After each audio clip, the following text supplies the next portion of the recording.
नाम शर्मिला है। भारतीय रियासत मणिपुर की आयरन लेडी। रियासत में arm forces special power act यानी एफसपा के निफाज के खिलाफ ये 14 बरस से ज्यादा भूख हड़ताल पर रही।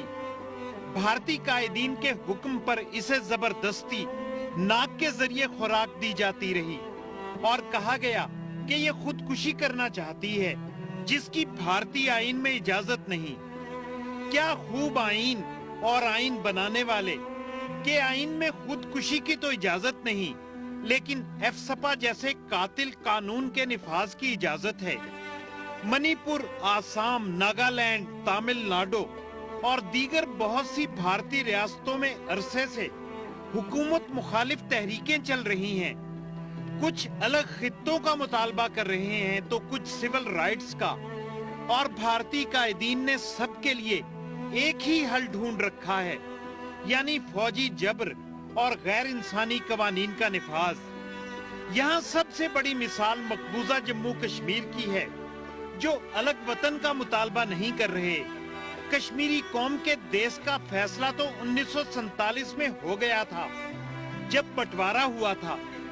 कश्मीर कश्मीरियों का है, ये भी माना जा चुका, लेकिन कश्मीरी कौम को उनका वतन दिया नहीं गया।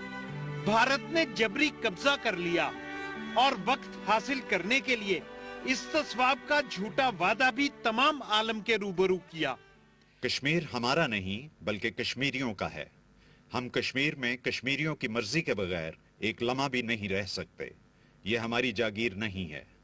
तब से अब तक 70 बरस से कश्मीरी कौम अपना हक मांग रही है और भारत गैर इंसानी कवानीन के बल पर कश्मीर पर काबिज है। Arm forces special power act के जरिए फौज को लामहदूद इख्तियारात हासिल हैं और कोई जवाबदेही नहीं। इस काले कानून के जरिए जुर्म करके बचा कैसे जाता है, खुद सुन लीजिए। मैं एक बार जब वहाँ डीजी काम कर रहा था तो एक एलिगेशन आया था कि मेजर असम राइफल्स के ने एक लड़की का रेप किया था, तो हमने उसके खिलाफ केस रजिस्टर किया। तो जो इंचार्ज थे असम राइफल्स के मेजर जनरल साहब तक, वो मेरे पास आए, कहने लगे साहब अब ये गलती तो हो गई, अब इसको आप रफा दफा कर दीजिए। मैंने कहा साहब ऐसे नहीं होगा, you produce the major statement तो दे, फिर उसके बाद देखते हैं क्या हो सकता है। तो this tendency is very dangerous. AFSPA के साथ क्या जुड़े है, जो बहुत इंपॉर्टेंट चीज है, वो है आपकी सारे चक्रस, शौर्य चक्र, अशोक चक्र वगैरह वगैरह, सारे जो चक्र मिलते हैं आर्मी को, सारे जो कमेंडेशन कार्ड्स मिलते हैं, रिकमेंडेशंस।